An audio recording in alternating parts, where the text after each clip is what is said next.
cuando llegó hacia mí, pues yo lo primero que le dije fue periodismo financiero. Lo primero que se me ocurrió, no sabía nada de finanzas, no sabía nada. Sí. Y el maestro se me quedó viendo con unos ojos sorprendidos y ¿sabes qué? O sea, después de como 3 segundos pensando me dijo, esa es muy buena opción.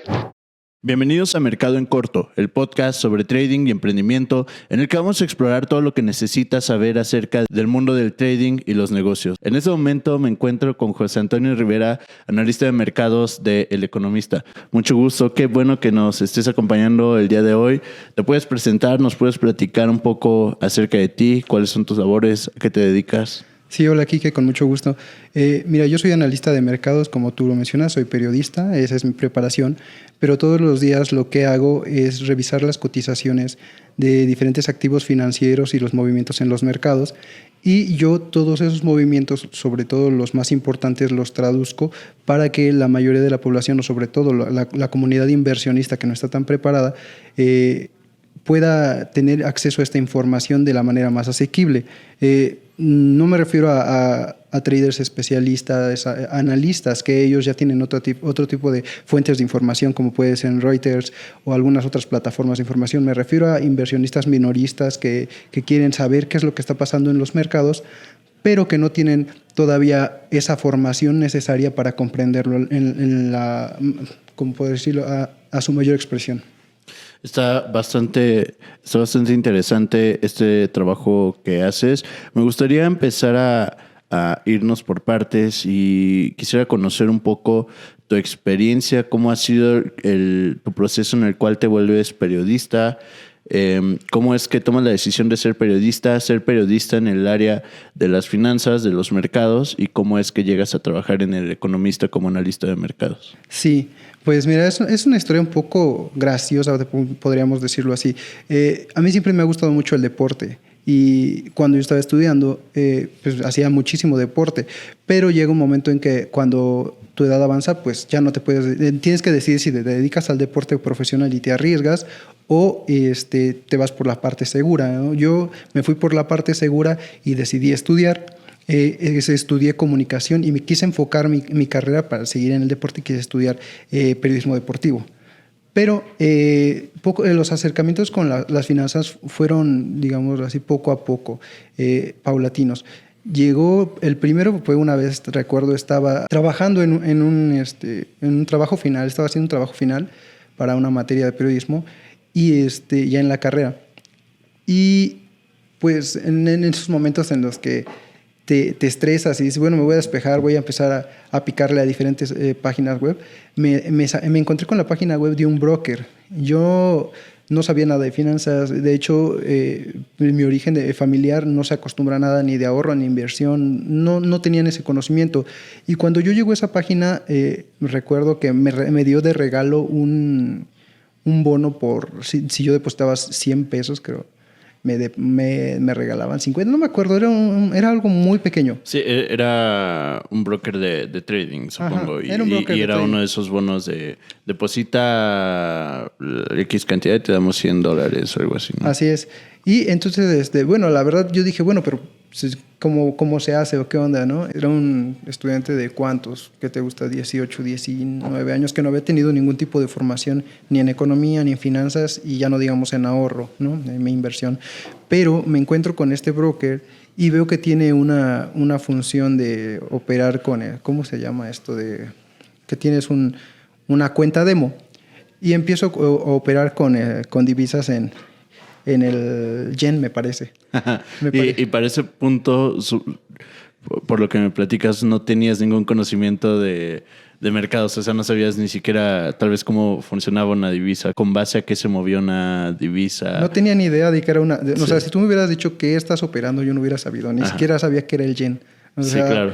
Entonces, pues bueno, o sea, operé y yo lo vi más como un videojuego prácticamente. O sea, dije, a lo mejor y aprendo a ganar dinero con un videojuego, pero pues realmente no aprendí porque pues es muy complicado si lo haces sin esa guía, ¿no? O sea, el trading es sencillo o complicado como puedes tener tú el conocimiento o, digamos, como tú lo quieras hacer también, ¿no? Entonces, pues en esa noche me acuerdo que todas mis operaciones fueron de pérdida excepto una. Y bueno, con eso me fui y pues seguí en la carrera y seguí estudiando. Ya lo de trading se me olvidó, no lo volví a hacer en mucho tiempo. Eso fue a principios de la carrera. Al final de la carrera, un maestro muy importante para mí, no por lo que me haya enseñado, sino porque me hizo una pregunta que a mí se me hizo muy interesante, que le hizo a todos los compañeros, no nada más a mí. Yo llegué tarde a esa clase, fui el último en llegar, entonces me senté hasta el final del salón y el maestro estaba preguntando uno por uno, bueno, ¿tú qué tipo de periodismo quieres hacer? ¿No? Y a unos decían, no, pues la mayoría, yo quiero periodismo. El primero dijo, yo me acuerdo porque era el que yo quería, dijo periodismo deportivo. Y el maestro lo único que le dijo, fíjate todos los que van a decir lo mismo que tú. Y entonces, o sea, pasó el siguiente, ¿tú qué vas a hacer? No, periodismo deportivo, ¿no? Y entonces todos querían periodismo deportivo. Entonces, tu formación es meramente periodismo, ¿no? Sí, exactamente, pero justo a lo que voy es eso. Cuando llegó hacia mí, yo pues, no sabía ni qué responder porque todos eran periodismo deportivo o política. Y entonces era como, vean el nivel de demanda y de competencia que van a tener. Entonces, en ese momento en el que le está preguntando a todos los alumnos es cuando realmente te das cuenta de la competencia que hay en el periodismo deportivo. Y justo en ese momento es cuando tú empiezas a pensar, uy, tal vez debería de enfocarme a otro tipo de periodismo. Sí, justo fue eso. ¿Llegas a esa conclusión después? Yo en ese momento me pongo a pensar y pues no sé cómo fue en ese momento que yo hilé, porque había sido una cuestión de años después, te digo, lo del que operé fue a principios de la carrera y eso fue casi en el último semestre, me parece. Cuando llegó hacia mí, pues yo lo primero que le dije fue periodismo financiero, o sea, fue lo primero que se me ocurrió. No sabía nada de finanzas, no sabía nada. Sí. Y el maestro se me quedó viendo con unos ojos sorprendidos y ¿sabes qué? O sea, después de como 3 segundos pensando, me dijo, esa es muy buena opción. Y entonces, bueno, yo desde ahí me empezó a llamarla, dije, ¿por qué le sorprendió esa parte, no? Ya después entré a trabajar en otro periódico como practicante y pues con esta misma guía pedí que me asignaran a esa fuente, la fuente de finanzas. No era como abierta, por lo que me dijeron, no era lo que más se pedía y no estaba abierta para practicantes porque era más especializada. Entonces ese tipo de cosas me empezó a llamar la atención porque dije, si nadie la está buscando es porque te exige otro tipo de conocimientos y precisamente pues te puede ofrecer más oportunidades, ¿no? Eso es lo que me fue arrastrando poco a poco hacia esa parte. Y ya después, como te digo, que ya me había interesado un poco la parte del trading, llegó un momento después en el que entré a trabajar en una academia de trading y después de trabajar años en periodismo. Y ya después conjuntando esta parte, pues me surgió la oportunidad en El Economista. Ese punto en el que entras a trabajar a la Academia de Trading, ¿tú ya estabas haciendo periodismo financiero o todavía no? Estaba haciendo lo más básico, o sea, pero ya revisar información. Ya empezabas a tener conocimientos de mercados. Sí, hablaba con algunos reporteros que hablaban del dólar, me tocaba revisar información de fuentes de la bolsa. Yo no entendía nada, ¿no? Me decía, revisaba la nota que decía que el índice se había caído tanto y yo, sí, pues quién sabe qué sea eso, ¿no? Pero después me empezó a llamar la atención y cuando empiezo en esta academia de trading es donde yo tengo ya más la formación a profundidad. Fue gracias a algunos traders que sobre todo tenían experiencia en bancos de España, en bancos de Francia, que tuve la oportunidad ya de tener profundidad en estos conocimientos. Entonces, cuando entras a la Academia de Trading es cuando tienes tu primer acercamiento a este mundo ya no de mercados, sino específicamente al mundo del trading, porque hablar de mercados y hablar de trading puede ser totalmente diferentes. Hablar de mercados puede llevarte de la mano a pensar en una inversión con un plazo determinado, diferentes tipos de inversión, todos los diferentes tipos de inversiones que se pueden hacer dentro del mercado, pero si hablamos de trading es una inversión bastante diferente, es realmente aprovechar la variación de los precios de los activos que están disponibles en el mercado, ¿no? Entonces, saber de mercados y saber de trading va a ser completamente diferente. ¿Cómo es tu proceso en el que empiezas a aprender de trading con estos podríamos decir, banqueros? Sí. ¿Y cuánto tiempo duras trabajando con ellos? Fíjate que el proceso fue, digamos, intensivo, porque fueron cursos en los que yo me aventaba estudiando, pues prácticamente mi jornada laboral era estudiar, no era otra cosa, ¿no? Porque necesitaban que yo tuviera esos conocimientos. Y bueno, aparte de que cuando terminaba mi jornada laboral, pues yo tenía que estudiar lo que se quedaba pendiente, ¿no? Esa formación duró alrededor de, te puedo decir, casi un año. No fue mucho, porque pues me gustó operar, me gustó la parte, todavía, fíjate cómo son las cosas. Yo ya estaba viendo directamente la parte de operar, ya estaba abriendo plataformas, ya tenía experiencia con MetaTrader, por ejemplo, pero yo seguía aferrado a que lo que yo quería era periodismo. Claro. No había hilado la manera de conjuntarlo todavía.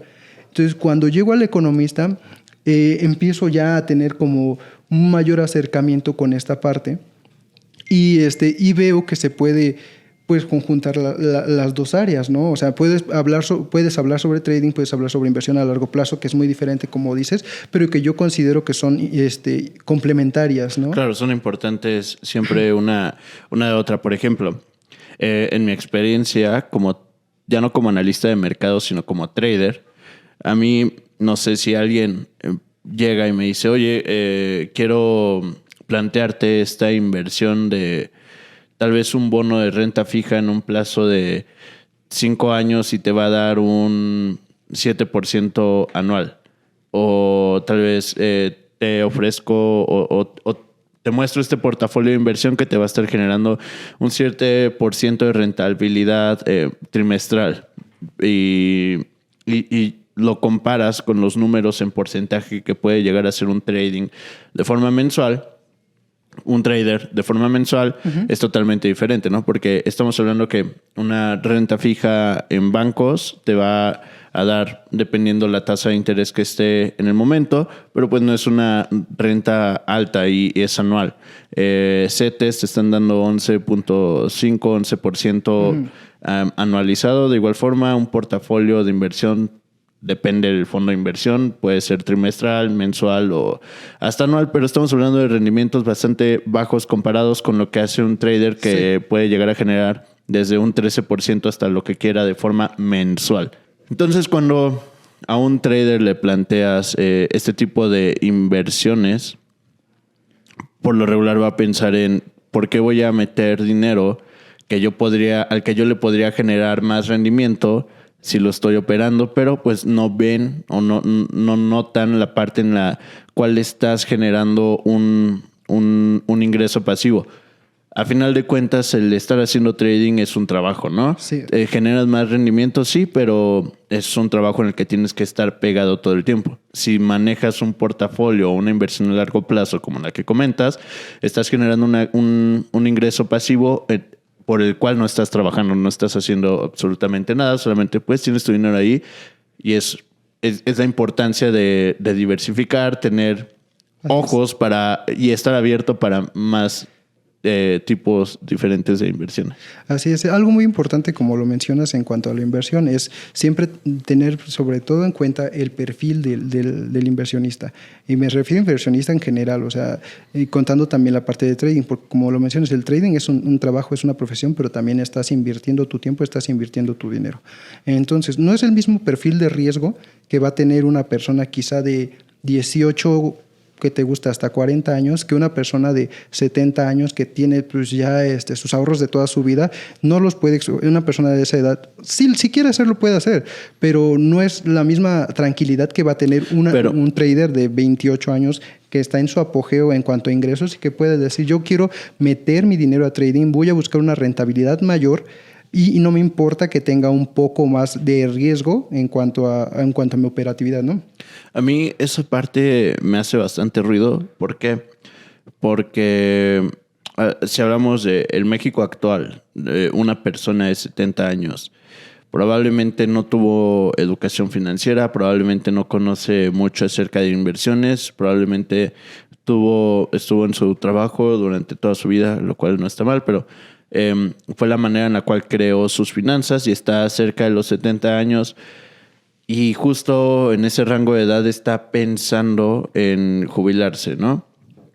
Entonces justo en ese rango de edad está pensando en generar inversiones y como dices, para una persona de esa edad ya no es tan conveniente ofrecerle algo de riesgo alto, pero yo pienso, a ver, sí, o sea, estoy de acuerdo con eso, pero tampoco le podemos ofrecer el que meta su dinero al banco, que lo meta a CETES, porque no va a llegar a alcanzar, o sea, lo voy a decir, no le va a dar el tiempo para que genere el dinero que quiere generar para su retiro. De acuerdo. Entonces, lo primero, debes de empezar a pensar en tu retiro desde lo más joven que puedas hacerlo. Pero, ¿cómo consideras que debe manejarlo esta persona que ya está en el punto en el que está pensando en su retiro, pero es de una edad de 70 años y tiene en contra el tiempo, por lo cual una inversión de bajo rendimiento no le va a ser suficiente para que pueda alcanzar sus metas financieras, al menos que meta a inversión cantidades grandes de dinero? Justo ese es un tema muy, muy importante y qué bueno que lo tocas, porque precisamente también otro de los factores que se tiene que tener en cuenta cuando se hace el perfil del inversionista es la cantidad de dinero o el capital con el que cuenta. Una persona de 70 años, el ideal en el que estaba pensando es una persona que ya tiene, digamos, pensado, ya tiene hecho su portafolio financiero, sus ahorros, su inversión sea en activos tangibles como departamentos, no sé, cualquier cosa, ¿no? Una persona que ya tenga un ingreso asegurado, que ya haya planeado toda su vida financiera. Pero en México realmente no es así. No es así. En México muchas veces, quizá a edades de 50 años, es cuando se está pensando qué voy a hacer, cómo voy a hacer, me voy a retirar. Pues no sé, he platicado con chicos de 25, 26 años, o sea, no está mal, digo, cada quien puede escoger en qué gastar su dinero, pero sabemos que la inflación existe, no se ha muerto como se pensaba mucho por la inflación de Japón, en Estados Unidos que estaba bajo. Vemos que surge cualquier hecho y vuelve a resurgir la inflación. Entonces necesitamos realmente encontrar rendimientos que superen la inflación o que nos puedan dar algo en qué pensar en el futuro, porque no sabemos qué va a suceder, no sabemos si siempre vas a tener tu trabajo. Personas que quizá ganen salarios altos para México, podría ser que te gusta un salario arriba de 50,000 pesos, ¿te parece alto para el promedio de los mexicanos? Del promedio de los mexicanos. Bueno, es que es bastante raro porque podemos hablar del promedio de salarios registrado ante el INEGI de cuál es el salario promedio, que puede ser... Es alrededor de, o sea, para profesionistas es de 15,000 pesos más o menos. La mayor porcentaje de población gana entre 8,000 a 12,000 pesos. Sí. Para profesionistas es de 15,000 y ya salarios altos se empiezan a considerar desde 25,000 pesos para arriba. Lo cual, el problema que yo encuentro con estas estadísticas es que solamente consideran ingresos fiscalizados, ¿no? Sí. O sea, si yo tengo una actividad económica no regulada, no entra dentro de esta estadística, y yo creo que las cifras puede que no sean tan correctas, ya que no se considera todo el ingreso que muchas personas tienen que no está siendo fiscalizado, ¿no? Entonces, probablemente digan, sí, el promedio de salarios del mexicano puede ser 15,000 pesos mensuales, ¿no? Por ejemplo, pero puede que realmente sea más alto.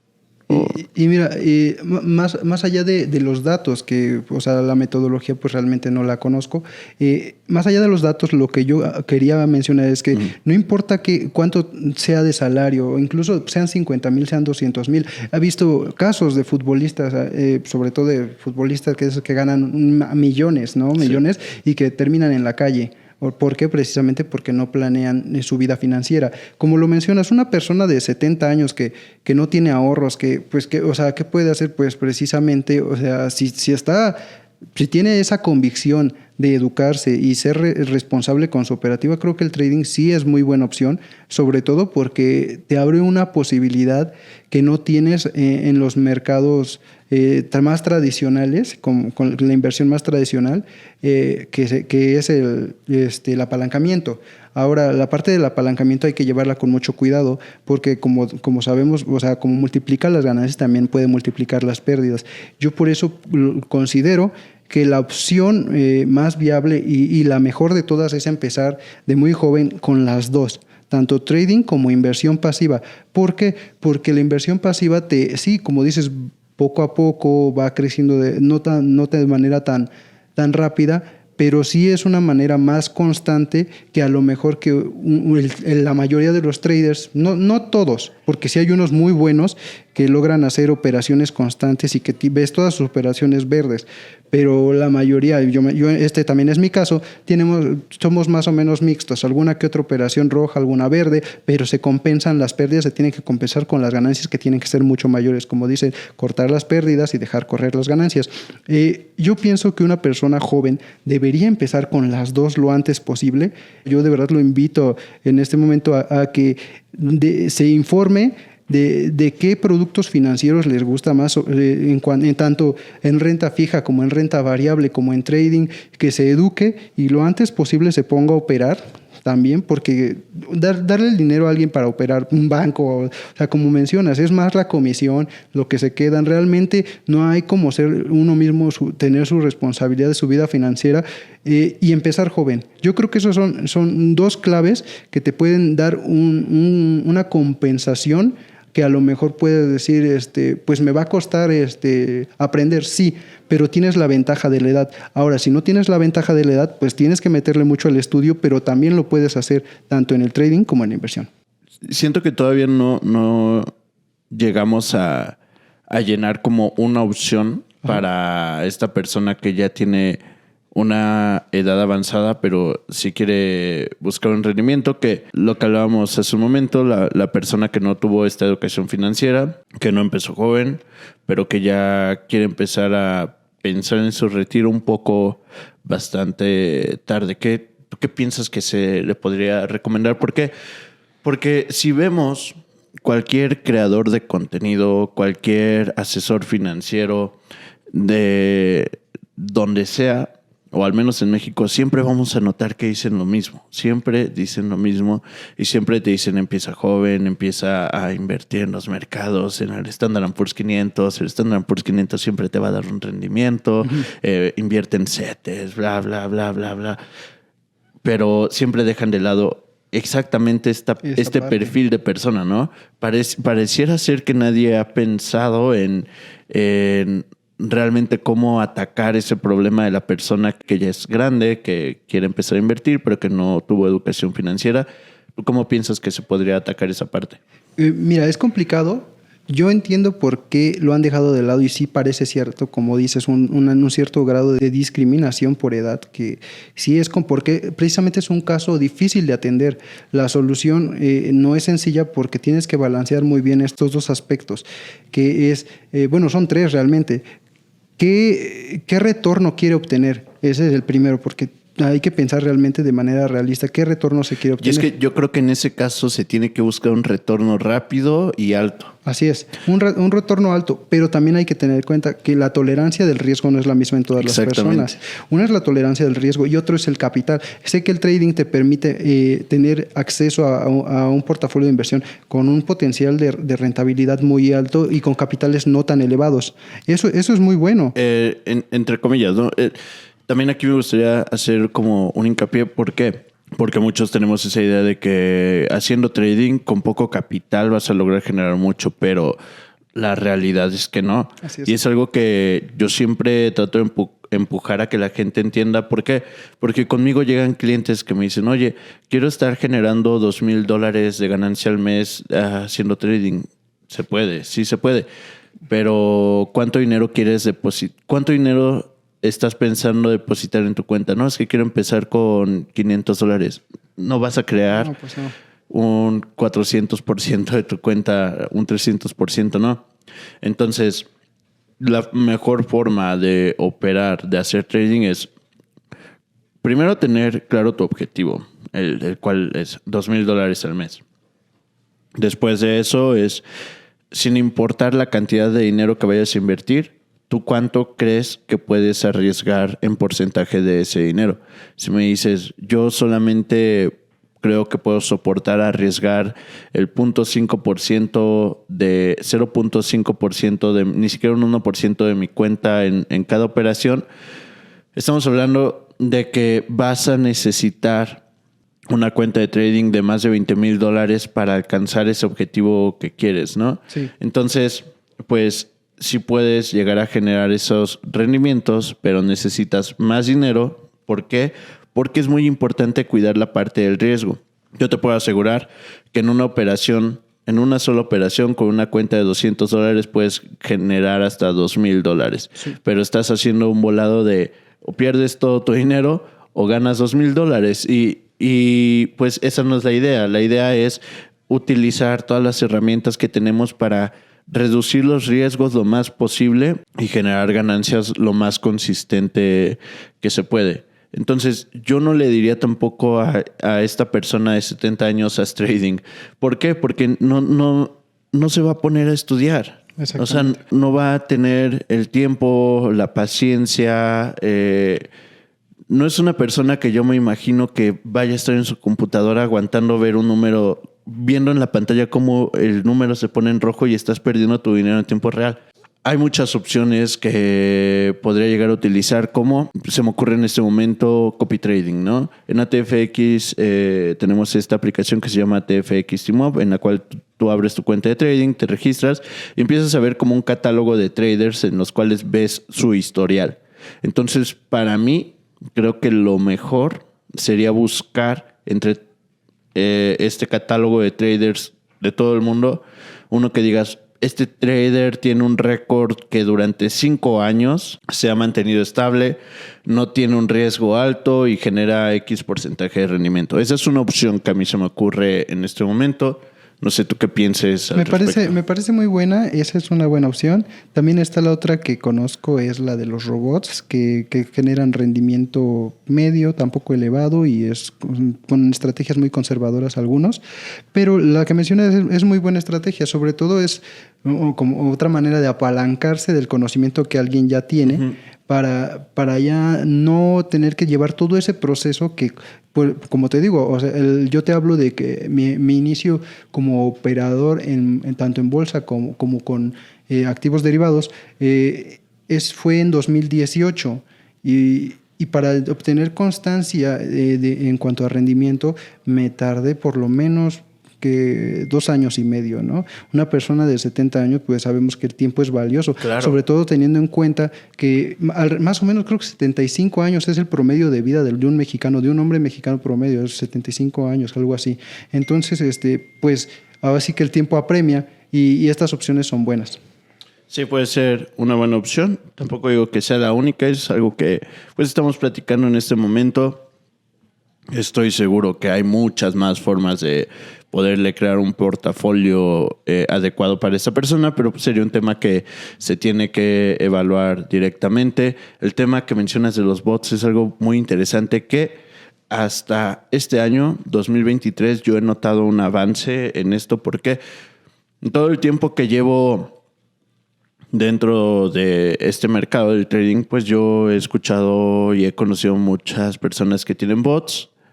La verdad es bastante difícil llegar a encontrar un bot que se mantenga estable. Siempre se necesita como de muchos ajustes.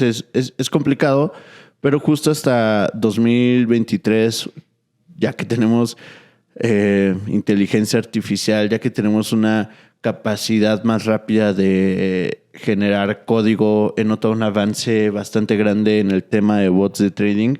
Y ya he escuchado de muchos bots y he conocido varios bots que sí están siendo rentables, pero siento que todavía le falta mucho camino al tema de los bots de trading para que se pueda ver como una idea viable de inversión, ¿no? Yo no le confiaría en este momento mi dinero a un algoritmo, aún. Al menos que sea, pues, no sé, un algoritmo de Berkshire Hathaway o ARK Investments, pero si no es un algoritmo de un fondo de inversión gigante y profesional, no confiaría mi dinero a un bot. Yo estoy de acuerdo. Y fíjate, he conocido dueños de pequeños, bueno, no te diré empresas porque eso se oye muy apantallante, muy, muy grande, pero sí de pequeños negocios. No, dilo. Aquí hablamos de dinero y sin miedo. Sí, de pequeños negocios, pues digámoslo así, de pequeños negocios que van empezando, que programadores crean sus bots y con Python y generan un ingreso pasivo con operaciones de trading, ya no con inversión, ingreso pasivo con operaciones de trading de rentabilidades bajas y no tan alto riesgo. Sí lo tienen que estar, como dices, modificando, checando promedios móviles, pero lo van actualizando. Y digo, tampoco son tantos, o sea, los que yo conozco serán creo que 2 o 3, recuerdo más o menos, que tienen este tipo de negocio.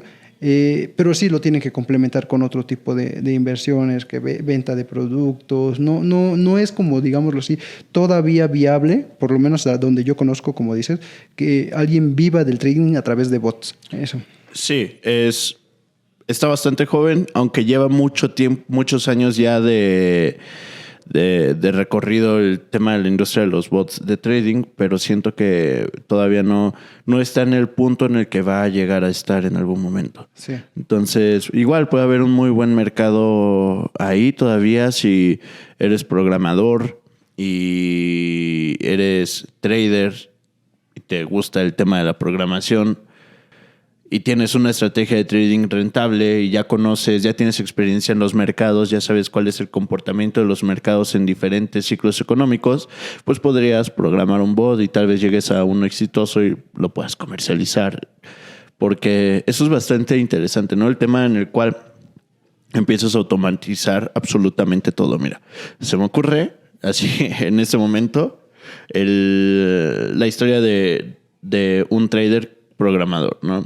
Es un trader que ya tiene experiencia en los mercados, ya sabe cómo funciona, cómo se comporta en diferentes ciclos económicos, pero también es programador y es bastante bueno en programación y tiene una estrategia de trading que ya es rentable. Este trader puede automatizar su estrategia de trading a base de algoritmos, creando un bot de trading, el cual lo puede meter a un sistema de copy trading, puede volverse un asociado a IB, generar comisiones por lotes operados tiene su bot de trading. Este bot de trading lo liga a su cuenta de MetaTrader. Su cuenta de MetaTrader la liga a una cuenta de CopyTrade. En la cuenta de CopyTrade él puede crear un canal para que traders lo copien y cobrarles una suscripción mensual para que tengan el derecho de copiarlos y aparte generar ganancias por porcentaje de rendimiento. Es decir, yo te digo, mi bot va a manejar tu dinero.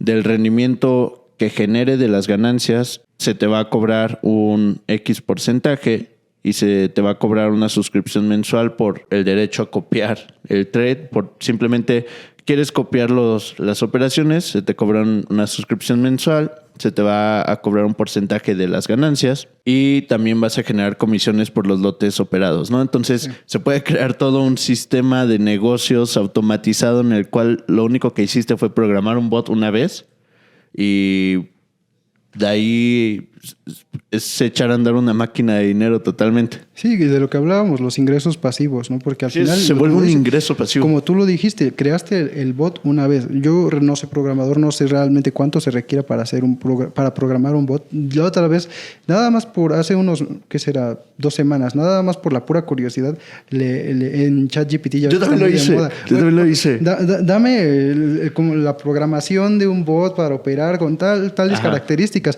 y te la arroja en un minuto, ¿no? Yo no sé si sea tan sencillo, pero, o sea, para las personas que saben operar y programar, creo que, como mencionas, es una oportunidad muy buena y puede generar ingreso pasivo por operación y por lotes operados, ¿no? Por comisión. Sí, yo hice totalmente lo mismo, le puse a ChatGPT. Escribe el código para MetaEditor que sea para un bot de trading que va a realizar operaciones de compra y de venta con una media móvil de 60 periodos, RSI con los parámetros tales. Si el precio se encuentra se encuentra por debajo de la media móvil de 60 periodos y el RSI en tal posición, abre una operación de venta con el stop loss en tanto. Así le puse todos los datos súper específicos uno por uno. Me arrojó el código, lo puse en MetaEditor, me marcó error, le dije a ChatGPT, tu código tiene un error, corrígelo, y así hasta que me dio un código correcto y lo pude ejecutar. Y es un bot que lo puedo poner en MetaTrader y te empieza a abrir operaciones, pero no es rentable. No es rentable, abre muchísimas operaciones de forma seguida. Pero te vuelve a la cuenta, ¿no? Ajá, pues hasta el momento me ha abierto muchas operaciones que se han cerrado en pérdida, pero el resultado que ha tenido ha sido positivo, pero no le tengo confianza, la verdad. No, todavía no. O sea, realmente lo hice más como para experimentar hasta dónde me puede llevar ChatGPT en este punto. Y siento que esto que hice es absolutamente nada con lo que puede crear alguien que sí es un programador. Sí. O sea, alguien que realmente sí entiende de código. A mí, pues yo nada más hice copiar y pegar, ¿no? Y tuve un resultado. Alguien que sí está experimentado en eso puede generar cosas bastante grandes. Sí, que es algo gracioso, ¿no? Porque generalmente existe mucho ¿cómo podemos decirlo? Esta forma equivocada de ver el trading en muchos casos, que es como, sobre todo, que sí existe esa parte también especulativa, pero no es tan grande como se le considera de manera equivocada. Muchos piensan que es apostar, no es apostar, pero sí existe cierto riesgo especulativo de que lo que uno cree que va a pasar no suceda, como existe en otros mercados. Pero como tú mencionas, con este tipo de herramientas de los bots, pues todavía esa característica creo que se dinamita, se hace súper gigante y todavía no es consistente la operativa como tú mencionas. Y aquí hay algo que a la mayoría de traders les va a molestar, porque como dices, el hacer trading no es apostar. Y lo que los traders buscan es también que se les vea como esta persona que sabe lo que va a pasar en los mercados. Y totalmente no. Como mencionas, los traders somos especuladores. Nuestro único trabajo es especular. Y entre más especulaciones tengas, mejor, ¿no?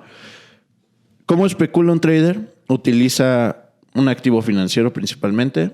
Pongamos como ejemplo el eurodólar y el Standard & Poor's 500, ¿no? ¿Y qué utiliza para especular en estos activos financieros? Pues los indicadores y datos económicos.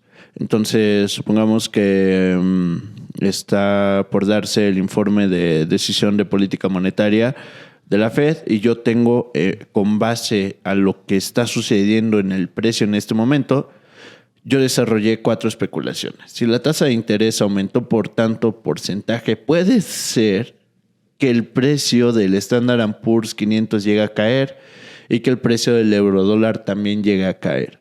Pero si la tasa de interés se mantiene estable, puede que el precio del Standard & Poor's 500 haga esto. Y si la tasa de interés termina que ya empiezan a reducir los aumentos, puede que el Standard & Poor's 500 suba. Y después están estas 3 decisiones que se pueden tomar: que baje la tasa, que se mantenga estable o que suba. Y en cada una de estas 3 puedes tener más especulaciones de cada una. Si se aumenta la tasa, pero se aumenta de tanto a tanto, el precio puede llegar a ser esto. Si se aumenta de forma grande, el precio puede subir con bastante fuerza. Entonces, tener ciertos parámetros. Si el precio llega a subir, pero no sube hasta este nivel, la especulación ya se cambia a una nueva. Si el precio cae y supera este mínimo de precio, la especulación ahora va a ser o sea, tienes que tener una cantidad grande de especulaciones e ir tomando decisiones conforme se van dando los datos y el movimiento de la acción del precio. Sí, y es algo muy curioso porque, bueno, en mi experiencia, que no es muy larga, pero pues yo considero que también ya es algo de experiencia, he visto que, por ejemplo, el mercado, como mencionas, en casos importantes, decisiones de política monetaria, datos importantes como los productos internos brutos de economías grandes como China, Estados Unidos, no sé, datos de PMI, cosas así, ya estos escenarios están planteados y los movimientos muchas veces suceden ni siquiera cuando se da el dato. O sea, el movimiento se está dando, a lo mejor tú estás planteando que si suben, en caso de las tasas mexicanas que habían estado subiendo, ¿no? Ese tema es interesante porque justo estamos viendo, no sé si ¿quieres platicar un poco el contexto de qué es lo que ha pasado con las tasas de interés? ¿Por qué el peso mexicano ha estado tan fuerte en comparación del dólar? ¿Y cuál es la postura que Banxico tiene en este momento? Que me parece que ya están empezando a pensar en cambiar la política monetaria, de pasar de una política monetaria restrictiva a tal vez ya volverse otra vez una política monetaria expansiva. ¿Qué piensas de todo el proceso que ha habido de los aumentos en tasas, de los aumentos del rendimiento del CETE, del peso fuerte a comparación del dólar y el contexto actual? Fíjate, eso a mí me parece muy interesante y lo tengo bien claro porque este es el activo que más vigilo. De hecho, es con el que yo hago trading y el que debo checar todos los días, sobre todo por mis labores en El Economista. El peso mexicano se ha fortalecido alrededor de 10% en lo que va del año.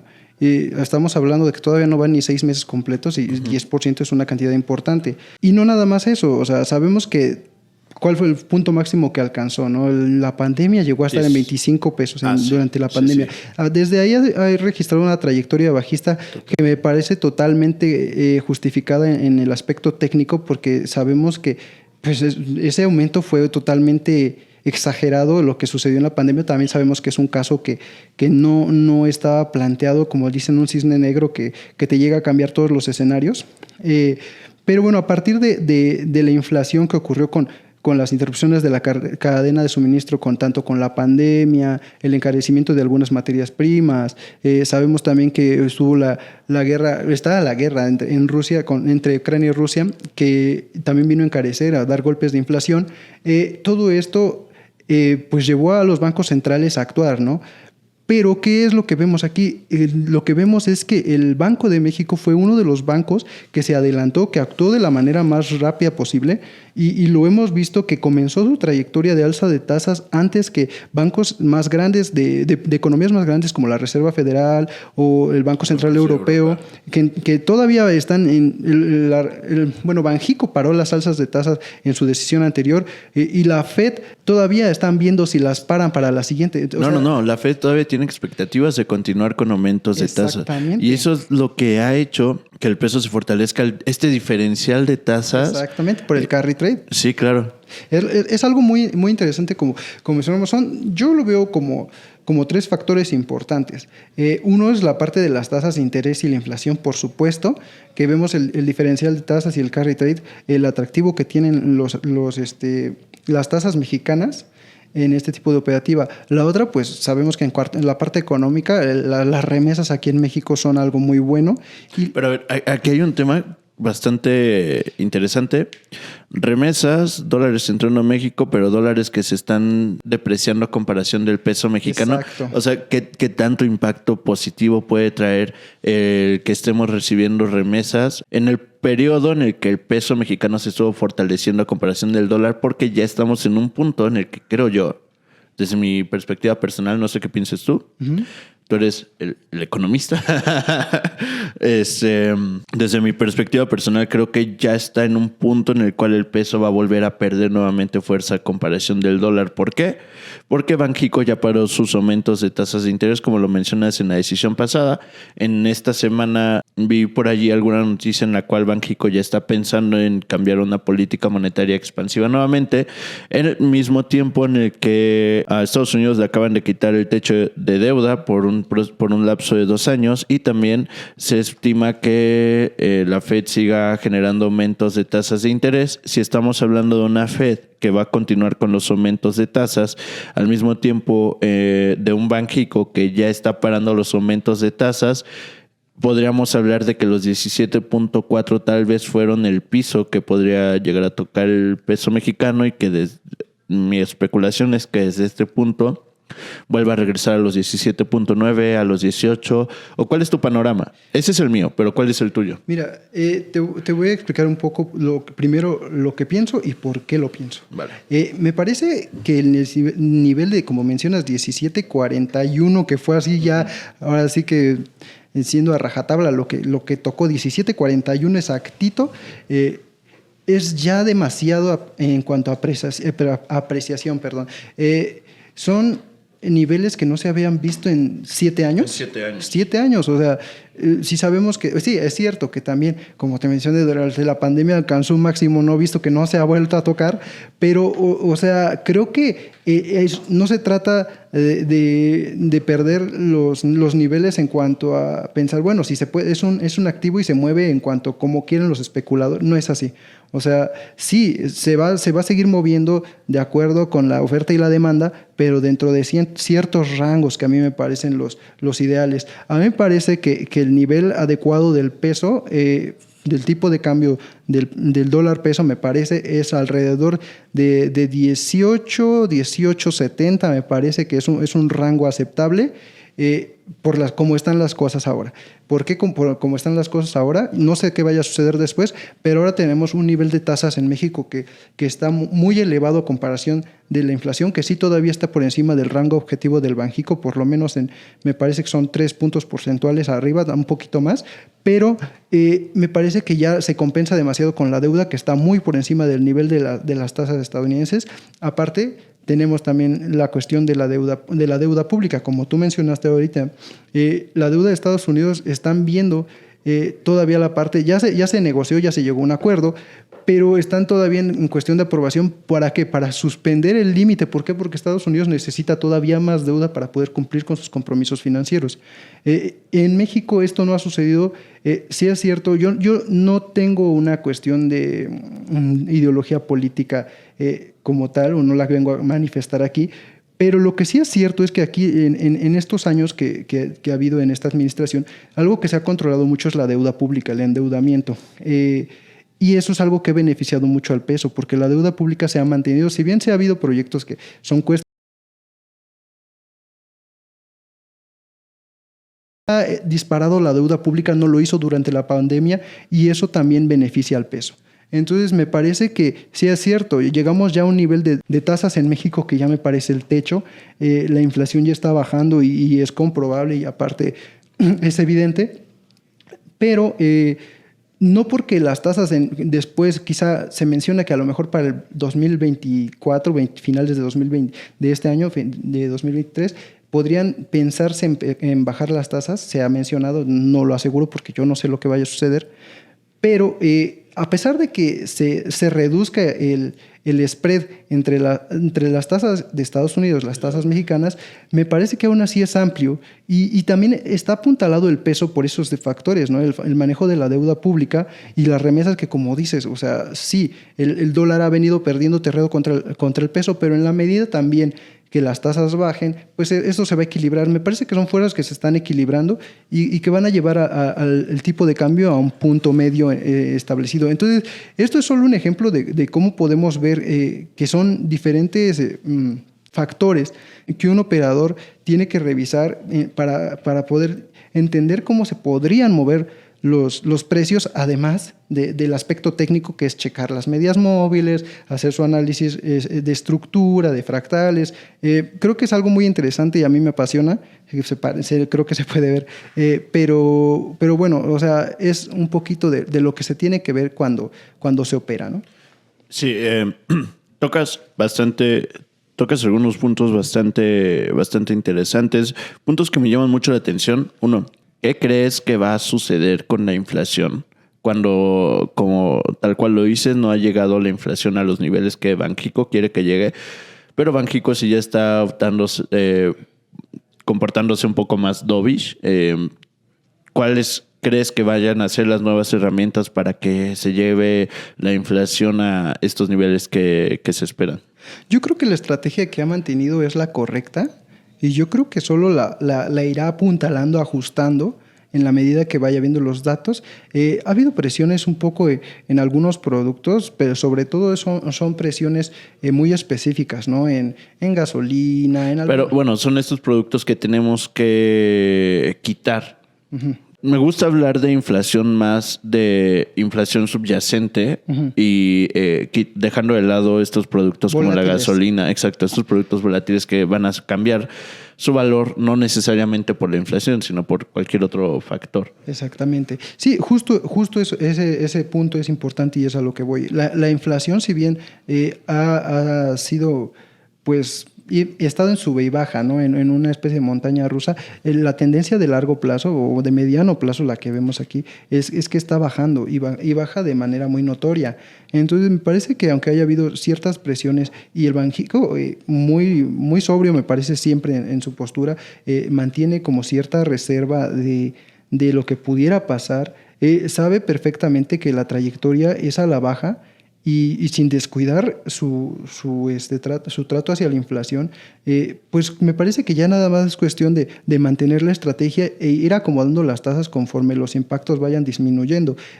Hay algunos productos no subyacentes, como dices, que se han movido al alza, pero también ha sido por unas cuestiones muy específicas. El huevo, por ejemplo, con la cuestión de la gripe aviar en Estados Unidos, todas así. No son, digamos, impactos generalizados en toda la economía y me parece que la cuestión de tasas se va a ir ajustando sola. Ahora mencionabas, vemos un peso fuerte, bastante fuerte, pero también la perspectiva que tenemos del peso fuerte es desde el pico que viene por este Black Swan, que es la pandemia. Realmente es bastante engañoso también hablar de que el peso se ha fortalecido tanto desde los 25. Simplemente, como dices, es un movimiento correctivo después de este Black Swan en el cual la confianza se fue directamente a Estados Unidos. Podemos hablar de que el peso mexicano ya haya tocado un piso en los 17.41 y considero estables los mismos niveles, no los mismos, pero sí muy cercanos en los que tú lo consideras. Yo veo al peso mexicano estable entre los 17.9 y 18.3. Tú lo ves un poco más arriba, entre los 18 y 18.5. Por ahí más o menos es la perspectiva que tenemos para... Probablemente ese sea el nivel en el cual se va a estar manteniendo en un largo lapso de tiempo hasta que haya nuevamente algún factor que haga que se encarezca o se abaraten los precios. Sí, y no hay que perder las dimensiones, ¿no? O sea, se habla de que el peso es un peso fortalecido respecto a qué, ¿no? Pero tener en claro, cuenta... siempre hay que considerar el respecto a qué. Sí, y tener en cuenta que el peso no es una moneda fuerte, o sea, es una moneda que se ha fortalecido, pero el peso sigue siendo una moneda de una economía emergente. Exactamente. Es una moneda que tiene mucha volatilidad, que sí tiene una liquidez muy amplia y por eso es de las más negociadas, pero no es un activo seguro y en casos de aversión al riesgo siempre se va a preferir optar hacia el dólar, hacia el euro, todavía el franco suizo, ¿no? Que es así como sí, lo más raro. ¿Y por qué tocó este tema de considerarlo se ha fortalecido en respecto a los 25 que viene de un Black Swan? ¿Por qué? Porque puede que haya muchas personas pensando en hoy probablemente el peso vaya a llegar hasta los 16, probablemente vayamos a volver a ver el peso en 11, el dólar en 11 pesos, ¿no? Dudo bastante que vaya a suceder algo así.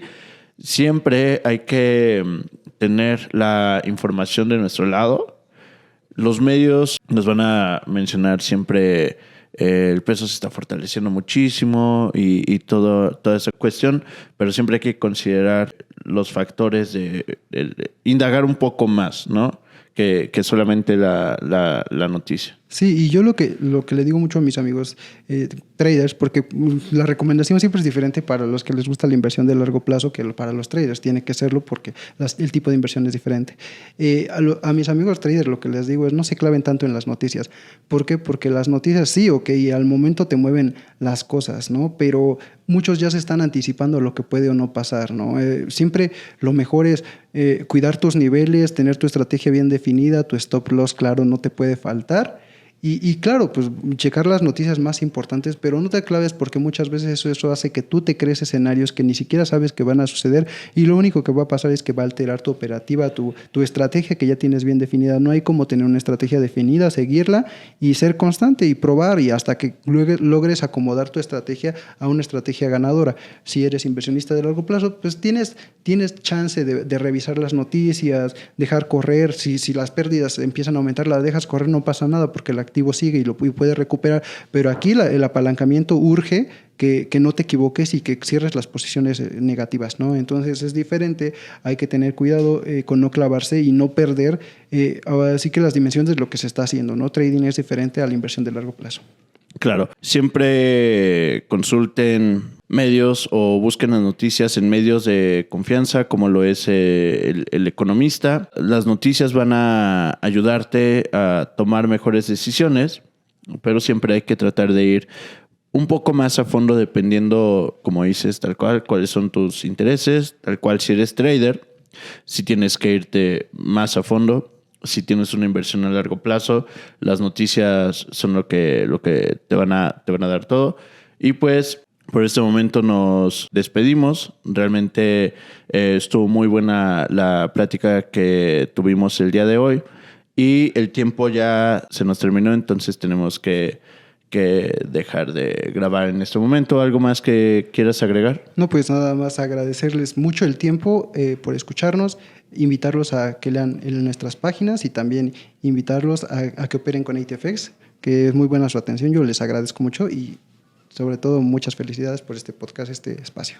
Perfecto. Pues muchas gracias. Van a poder encontrar las opiniones en El Economista. Y pues hasta luego.